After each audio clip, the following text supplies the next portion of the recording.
I live in a strange new world now.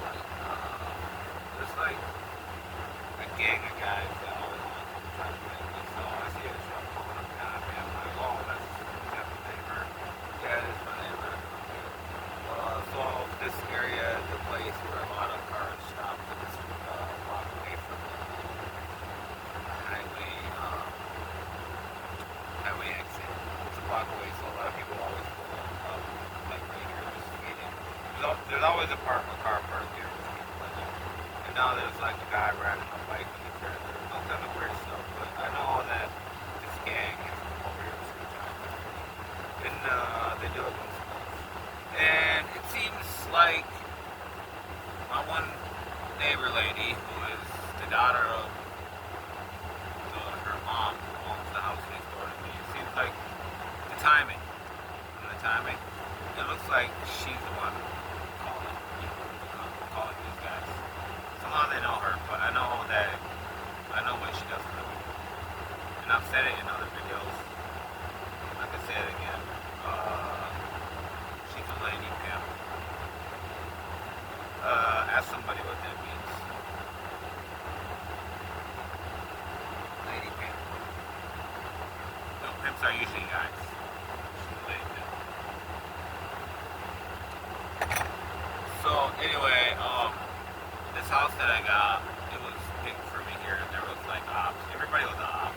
They even had like the head of the Grimm's gang living straight across the street, and he ended up, I think he ended up almost quitting gang and like joining like some secret group or something out of Texas, which is like Texas. A lot of the evidence I have about who's leading all these attacks on me, it's a private intelligence agency, really a lot involved, out of Texas.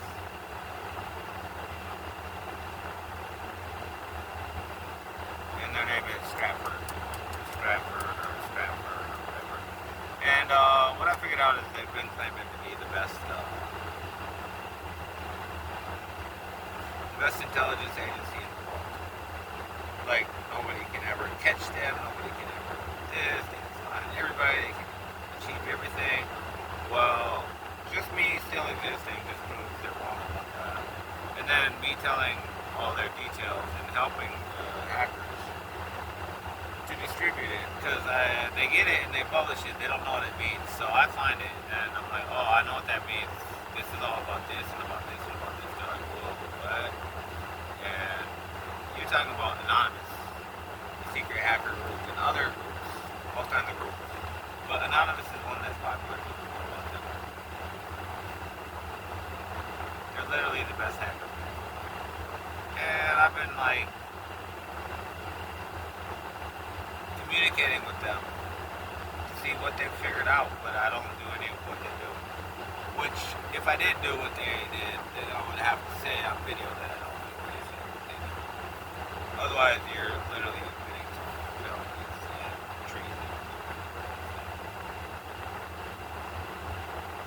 My life is like scary for me. Like right now, I want to live in a place in the world where I should live anywhere. And that's a depressing thought to me, because there is one person who lives like that. And that person is Sayyid al-Hijr. And for people who don't know, you can watch some of my other videos, but Sayyid al-Hijr was told to us about all the different prophets. All the different prophets talked about him, and he always lived while they were alive, and he always visited them. And then he visited Prophet Muhammad. And so he's like the wisest man alive. Like Moses had to travel the farthest. Jesus, he met Jesus. I think he came to see Jesus. I don't know. We don't know the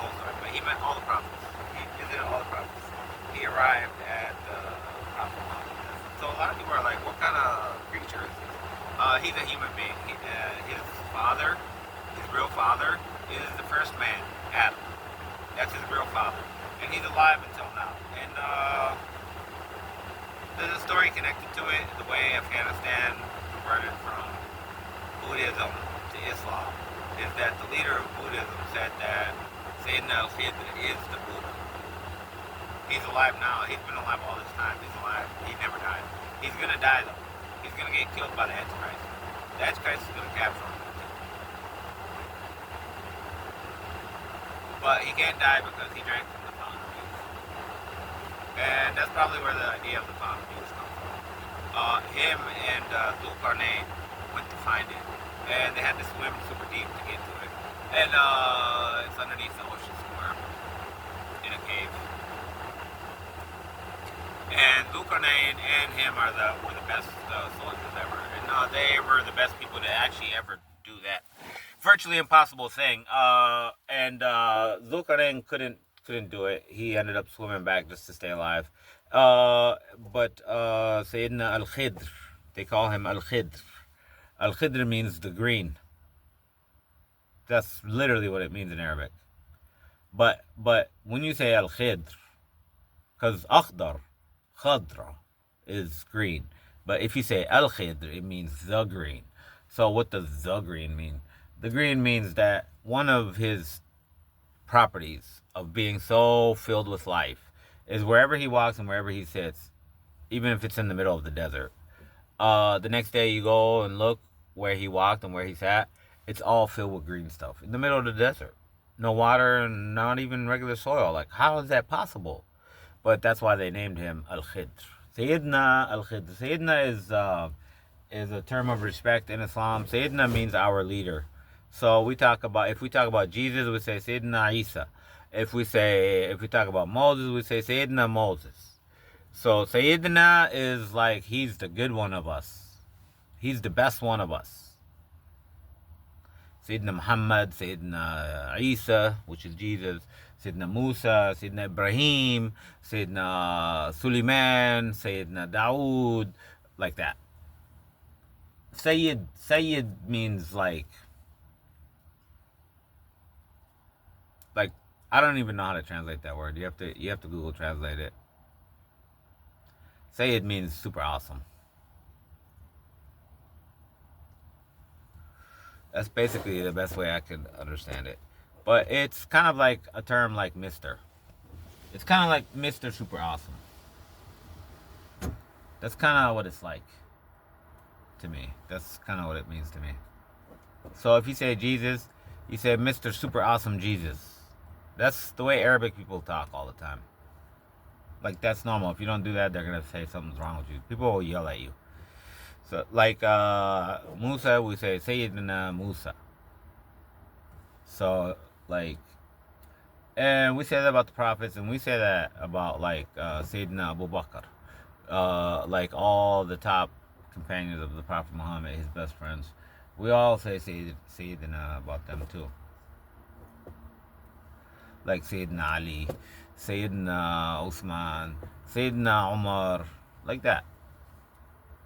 So if you say it, like, because there's a lot of people named Omar, there's a lot of people named Ali, but if you say Sayyidina Umar, Sayyidina Ali, then you know exactly who they're talking about. You're like, oh, okay. Oh, you're talking about the person who invented that name. Like, we use that name because that was his name. Oh, okay, that's who you're talking about.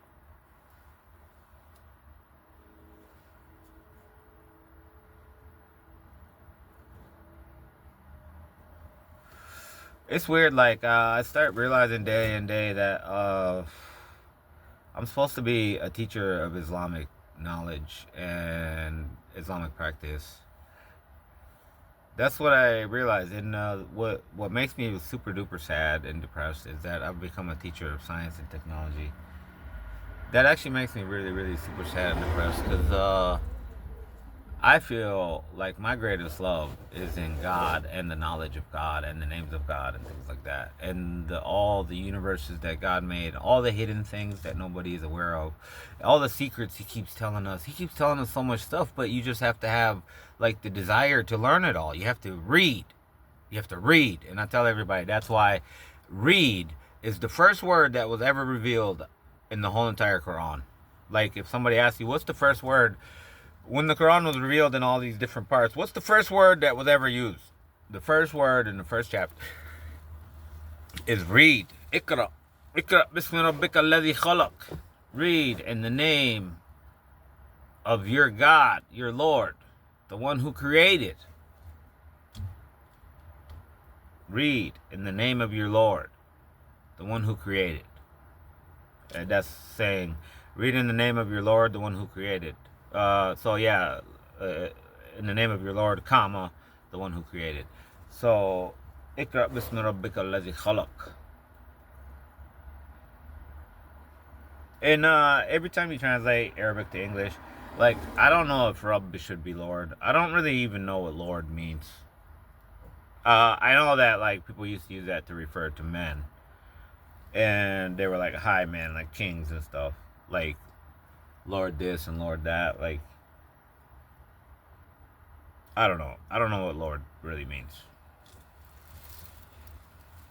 That's the weird thing about English, that you can know words, kind of, you feel like you know what they mean, but if you really think about it, you talk about linguistics and stuff, you're like, I don't know what that word means.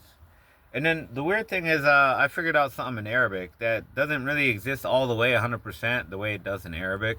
And I talked to a lot of Arabic scholars, and they got like really upset at me, and they said it's a delusion, you're not right, etc., etc. I'm like, no, I've done a ton of research. I've tried every single word. It works for every single word I've tried, and I've tried a lot. I think it's like this in the whole entire language. Like, there's no way I could have had so many words be like this. The way it is every word. So if you take a word forward, so it's the majority of words in Arabic are actually 3 letters, and then the vowels are like are not written. They're just known from the way the letters are set up as a sentence. Then you know what the vowels should be. So it's 3 letters, but it's like 3 different vowels, 3 different vowels, 3 possible different vowels. So 3 times 3 is what, 9. So 3 letters can make 9 words. Anyway, what I figured out, this is something interesting in Arabic, that almost every word is 3 letters. Every base word. Almost. But then you get into 4 letters, and because they're like nouns of strange things and stuff, that words that didn't used to exist. Like, in other words, stuff about space. You might find it to be 4 letters. But anyway, what I figured out in the Arabic language, and I told to a lot of Arabic scholars, and they all argued with me, but they also gave me a sense of agreement. They're like, oh yeah, some a lot of words are like that. You're right, but I don't think it's every word. I think you're wrong. I think you're in some kind of delusion. I'm like, no. I tested like more than 1,000 words, random words. So basically, this is the gist of it. You take the 3 letters, 1, 2, 3, and then you flip them backwards. So the last letter becomes the first letter. The middle letters is the middle letter, and then what used to be the first letter becomes the last letter. See, you just flip them backwards, and so you read the word backwards, and then I'm like, oh man, almost every time when you take a word backwards, it means the exact opposite of it. What? Huh? How many times does this work? What? How come nobody ever told me about this? Like, I'm listening to everybody teach lessons about Arabic. I'm like, how come nobody ever told me that? I'm like, well, maybe nobody ever discovered it. Maybe your special mind. You have a special mind where you analyze everything, like, at the highest levels, mathematically, symbolically, statistically, all this stuff. You take words and you try to read them backwards and see what it means compared to the original word. Like, what is wrong with you, man? What are you doing? But no, like, I just noticed that by accident one day, and then there's words that I didn't understand what they mean. So then, like, if I don't know what the word is, I just reverse the letters backwards, and then if I know that word, then I'm like, ooh, then it's just the opposite. The reverse of it is opposite. So, for example, in the Quran, there's a verse that says there's some people that worship Satan and his children and his minions, which are all the demons. So there are people who worship demons. And it says, وَمَا زَادُوهُمْ إِلَّا رَهَقًا, which means that when they worship those demons, the demons don't increase them anything except rahaqa. And I'm like, oh man, what's rahaqa? What does that mean? See, it's three letters again. I'm like, oh, I don't know that word, Rahaka. What does it mean? It's got to be bad. Because I know demons are just bad. They don't ever do anything good for you. They don't like you. They don't like us. They hate us. They hate us more than anybody ever hated anything. That's the truth. And I'm sorry to have to be the one to admit it to everybody. And then, like, if you didn't know that, and then all those ghosts you think are in your house, well, they're actually demons. Or they're from the demon species, which is jinn species. So they might not be demons. Like, if you're a Christian, you might have a Christian jinn living in your house. But jinn are generally a problem just because of what they're made of compared to us. They're a problem. They lie too much. They can't stop lying because they're made out of smokeless fire, which because fire is randomness. It looks random to us, so but it is kind of random, and so like that's why they can't tell the truth because they can't stay. They're always like changing. Like anytime a jinn being or a demon, because not all jinn are demon. That's what people. Most I believe mostly all the demons are the progeny of Satan himself. So they're like a species of the jinn being, who are all progeny of Satan himself. And a lot of people don't know.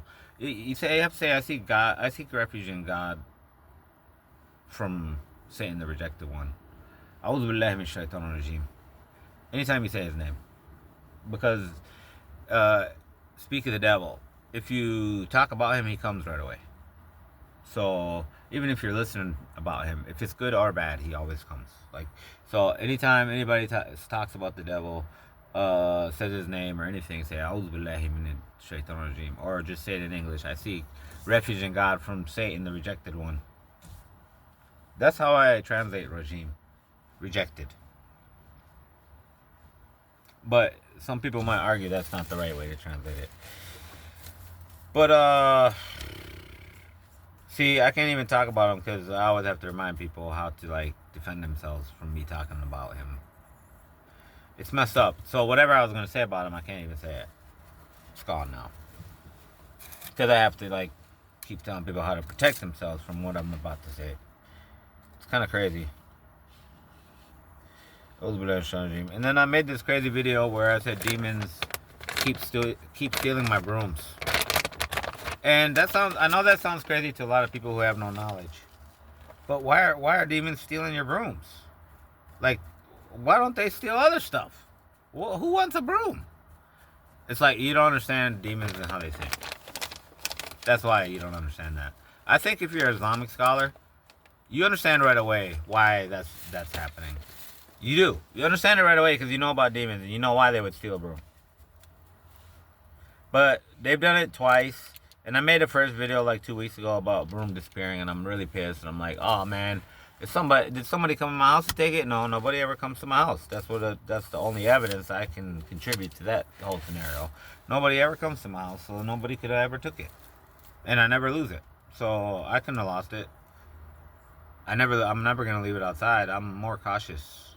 I'm used to living with very little money, so it's even hard for me to get a broom. So I'm used to that. So I would never just leave it outside. Where am I gonna get a broom? How am I gonna clean the house? But anyway, that one little broom got stolen like 2 weeks ago, and then I got a broom out of the garage, and I'm upset there's no broom in the garage. Now the garage is gonna be dirty. What the heck? And then I put the new broom in the house, and then that one disappeared too. I'm like, oh. People might think, oh, you just lost it, etc. No, if you just come to my house to look at my house, you'll see. I don't lose anything. You can come into my house, ask me where anything is. You can ask me where anything is right now, and I'll tell you exactly where it is. Which side of the wall, if it's there or not, everything. Because I'm super simple, and I literally practically don't watch TV, don't like really do much. Like the hardest thing for me to tell you about is all the computers, where they all are, and what they're all doing. Like what system this one has and what it's doing and what's that one's doing and shit and stuff like that. So it's just impossible for me to actually lose. And then as I sit here around the house, I don't know these people who are attacking me. I don't know. There's the lady next door. And then I was talking about how like this house is a setup to begin with. Like people picked it for me before I picked it.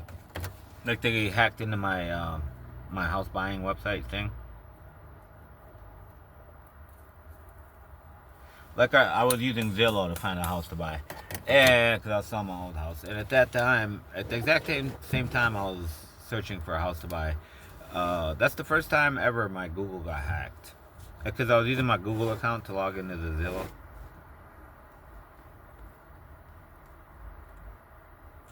So my Zillow account to buy a house was hacked. That's how. That's the really only clear evidence other than me being here and seeing what's happening.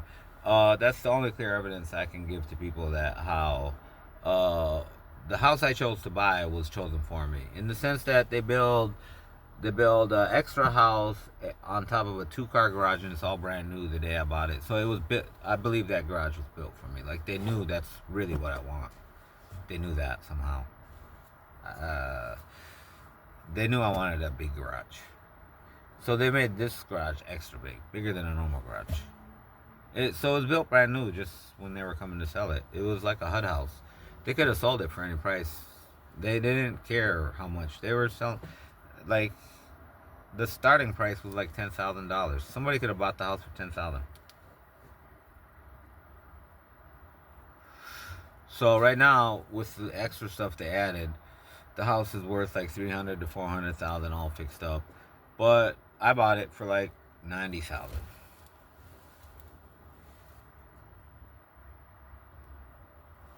So I'm saying them building a new building over there didn't increase the amount of money they got for the house. Even though they increased the value of the house, they gave it to me for next to nothing. Because I think I was gonna win it at any cost. I could have probably got it for 10,000.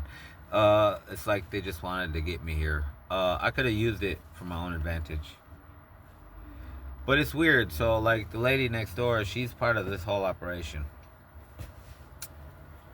She had tried to kill me right before the divorce, and that's why I feel like she's involved in these people that are coming. Like somehow she set it all up. She wants to make me scared to be living here or to get killed or whatever. Um, well, she tried to kill me before, along with ex-wife. Ex-wife was in on it with them, because ex-wife was a op, so she's intent on killing me to steal the inheritance of everything I ever owned. Particularly for theft of fractal gear field theory invention rights. Because as long as I'm alive, I'm the only one that can actually own inventions that are obvious from it. So I tell everybody all the time, nuclear fusion, the way they fixed it, the way they made it happen, that's obvious to me. And I was talking to one of my students about how to do it, and then a month later, they uh, they did it. I'm tired of people driving by, and I keep looking at them, and they're looking at me. It's like a stare down. I don't know. See, I don't know if that's my neighbor or if that's them guys. Cause them guys that came last time they came in a Jeep truck. So that was a Jeep truck you just saw. But my neighbor has a Jeep truck just like that too. They had a black Jeep truck, but before that they had something white, and it was like a white Jeep. So they like Jeeps. I guess probably Jeeps are cheap. They don't have a lot of money. But I feel like if the it seems like the lady next door is the one sicking them on me. Like she knows I have a welding business, for example. She gets them to do a job with me, and then she gets them to get in a fight with me, and then after that fight, after that first fight, then they want to come back like multiples. First time they came in two, second time they came in three. Uh, the third time they came, I think they came in two or three, and there was two white guys. I was helping them fix a trailer, and then the two white guys are armed. So like I hang out with a lot of armed people, and I'm gonna be armed pretty soon too. Like if they come back, I'm gonna shoot them all dead. I feel like I have enough police reports already. There's 3 police reports where they come and try to fight me like 3 times. So if they come back again, and I'm an excellent shot. I'm like one of the best snipers, best shooters. I know how to aim. I know why gangsters are bad at aiming. They're bad at aiming because they always get the biggest bullet and the smallest gun. That's the worst kind of aim. Your bullet is going to be like all over the place. Because I watched them shoot at each other all the time because they used to live right here and they have gunfights and they shoot at each other. And I was like always confused. Why do they keep missing? They don't want to kill each other, I think.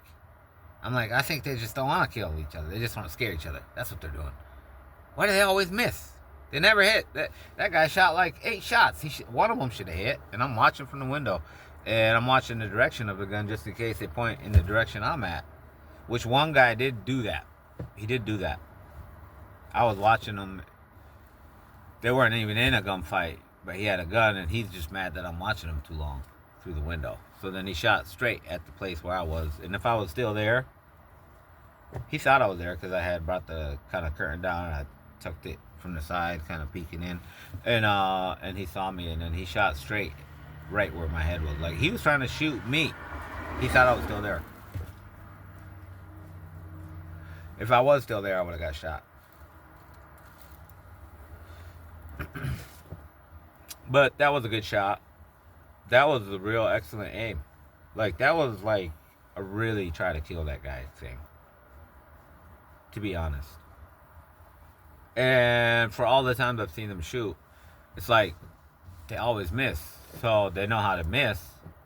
But that was like a perfect shot, man. Well, he must have the good gun anyway. Or he has multiple guns and he used the good gun with the good aim. I don't know. But yeah, I've done a lot of gun practice and I know some like the guns that a lot of these gangsters buy, the aim on them is really hard. Because they're super small and then they got the fattest bullets. That aim is horrible.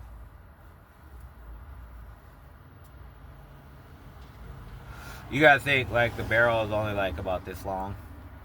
Sometimes it might be like it's really short, and because it's a fat bullet, it's probably a lot bigger than the bullet. It's the way it's made. So then the bullet is like doing like this as it's going back and forth hitting on the walls. So it's coming out in a zigzag. So when it finally comes out, it comes out that you're pointing this way, but it shoots to the left or to the right, or up and down. Like it's hard to aim. I know that because I'm a good aim. Like I got a sniper rifle. I can like pop the smallest light bulb from a mile away. I kept doing that. I kept training that when I was a teenager in high school. When I first got into guns, I would go to the by the railroad tracks or by the river, and I would shoot little birds. I didn't need them or not. I just wanted to get really good at aiming. So it's like a bird way up on a tree, like half a mile away. And I'm like, oh damn. Well, my sniper thing makes them bigger. So it makes them bigger, and then I'm really good at geometry and math. So I can do a good calculation of how much from the center I should actually be. Cause if you aim right at the center through the scope, what you're not calculating is that the bullet is going down by gravity. You have to calculate that. So if you're doing like a mile, the X is right here on whatever you're aiming at.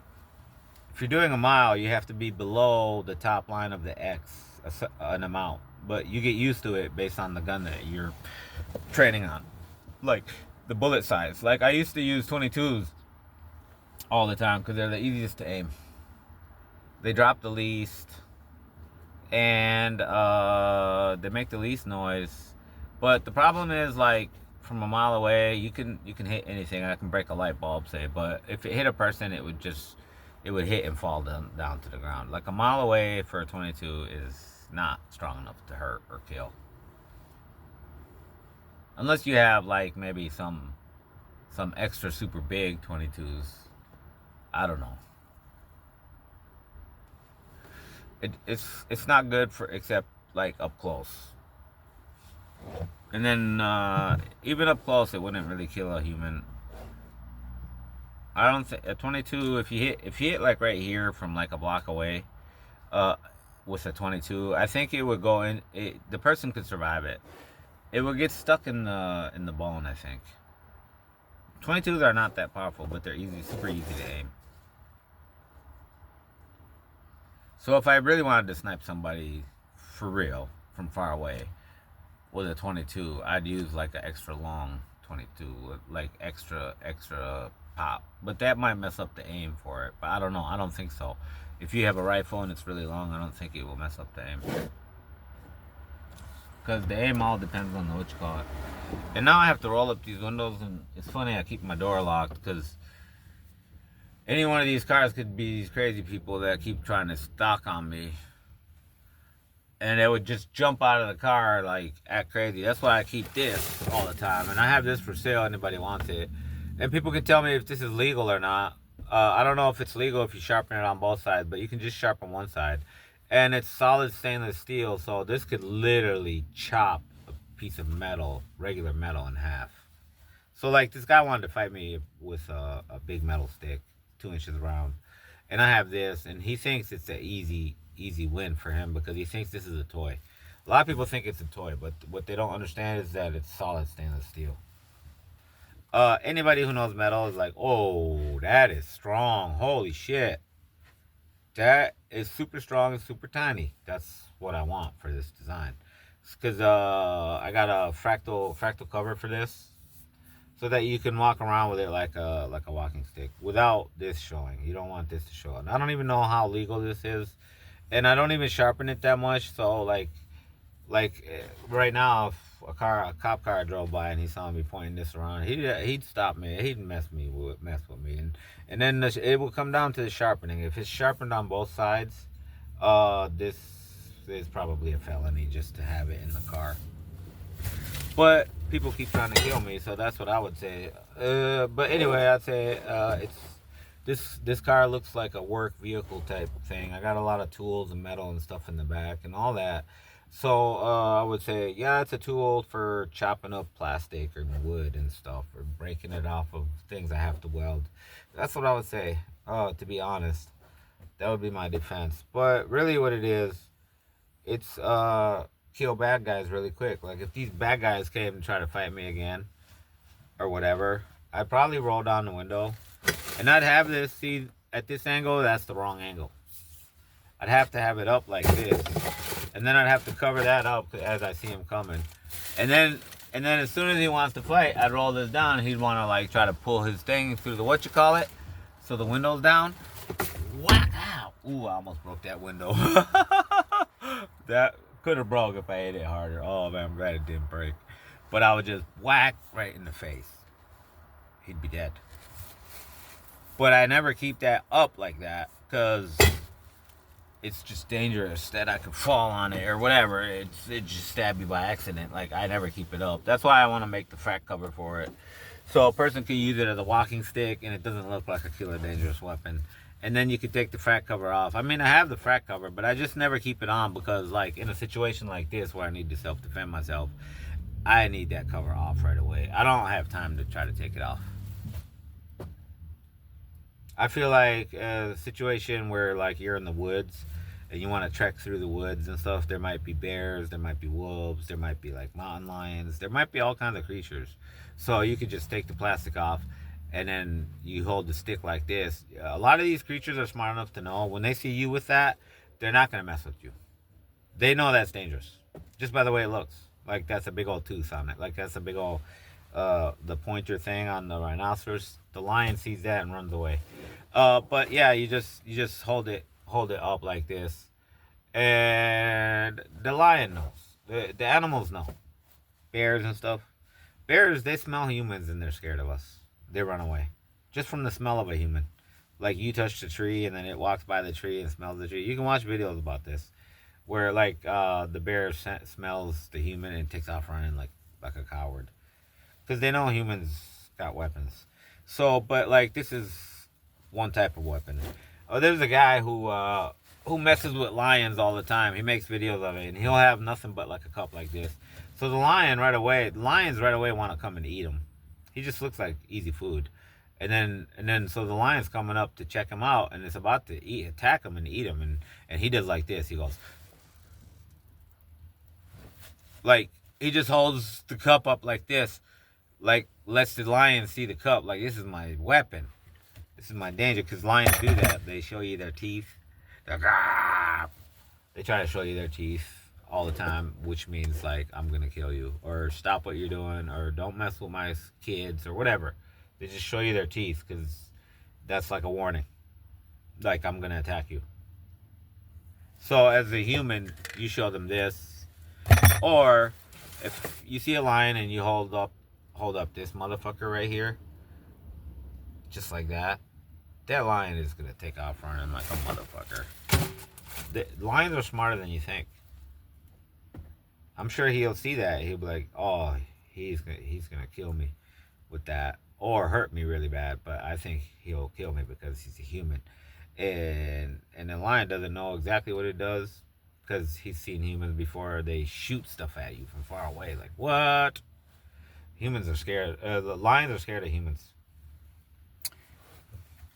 Generally, they are, because like there's a bunch of in Africa. There's a group of human beings who go there with something like this, like a stick like this, and they steal all the lion's food. So they let the lion catch the deer and the buffaloes and whatever is over there in Africa, and the lion catches it, and all the lions are coming to eat, and the like 4 or 5 humans. It's not even a lot. Go up to like 10 or 20 different lions that are about to tear up this wildebeest or whatever the heck they eat over there. They're about to eat it. They just killed it. They're about to eat it, and the humans come and like, give it to us. We're taking it. They come with this stick like this. They probably have something else, and the humans, the lions probably already witnessed their power. Like, they can mess us up, so they run away. But yeah, I keep this weapon just because these people, and what I was saying about the lady next door and the house being a setup to begin with, is that it seems like she hardly ever comes over to her mom's house. Like the last time those 2 guys came and attacked, she had just come over to her mom's house like a half hour ago. So, and then the guys that got attacked said this felt like a setup. It felt like somebody called these guys on us. Like, how did they even know we were here? Who called them? How did all this stuff? Because they're right. Those guys don't actually live here. They don't really drive around here that much. Somebody called them. Because if that was really random and it wasn't a setup, and the amount of times I've made videos just sitting here in this car talking, people would have seen me get attacked then and have to do stuff, and it would have been all on video. To be honest, the fact that I made so many videos nobody has attacked is because whoever's calling these people can't see me outside. So if they see me outside and I'm doing work in the garden, in the yard, they would show up then when I'm in the yard cutting the grass. Because the neighbor over there can see me in the yard. Like, I feel like what she wants, to be honest, what she wants. Like, she was part of an operation like 5 years ago, to be honest, and she was in it with the ex-wife, and plus being that this house was a setup to begin with, she's always been part of this operation to do what they do to me. And like now, I know she's not getting paid to do this. I'm pretty sure she's not getting paid to do this, but she's intentionally bringing people to try to get them, supposedly to get them to kill me, but they never come with guns, and they could easily come with a gun and do it, whatever, because the whole idea is to say, oh, he got in a fight with crazy gangsters, we don't even know who they are, whatever. They could easily kill me that way. So, but they don't do that. They never show a gun, and I'm like, why are they doing this? Even with my weapons that I have, and you don't have a gun, you're done. I'm gonna kill all of you. You come to the wrong place. Really, you come to the wrong place. And my weapons don't look like weapons, so you don't know which one is a weapon. If you saw this was in the garage. They could have grabbed it. They walked right past it, but it looks like a stick leaning on the wall because the sharp part is down in the ground, kind of like hidden. I don't want people to see it that much, but they don't know what the weapons are. I do though. As soon as they came and tried to fight me, I thought, like, my first instinct was like, I can kill them in 5 seconds before anybody even touches me. But then right away, I was like, oh, I think that's the real op. The real op is to send crazy, stupid people to try to do this to me. Like, the people who are sending them to me know that I am dangerous. Very dangerous. I got tons of weapons that I build myself that are illegal for anyone to ever have. Like I build weapons that are basically illegal just because it's legal for me to do so because I build weapons. I build weapons to sell. So I can build any weapon. I can build an automatic weapon. I have an automatic that I built myself. So what? And its automatic speed is like 1,000 bullets a minute or something. I don't know how many it is. It's crazy. Every second is like 10, 20, 30. It's ridiculous. Like I could kill a whole gang. If they came as a gang of like 10, 20 people, I would kill all of them before they even stepped one foot into the garage. That's the messed up part about it. So that's, and I'm like, I don't think the people who are setting this up, well, let me say it a different way. The people who are setting this up know that I'm able to do this. So, like, in my mind, if they know that, why are they sending these dummies? Oh, they want me to actually do it. They want me to kill all these guys and then say, oh, some customers came to his place and he went crazy and killed everybody. See, he's crazy.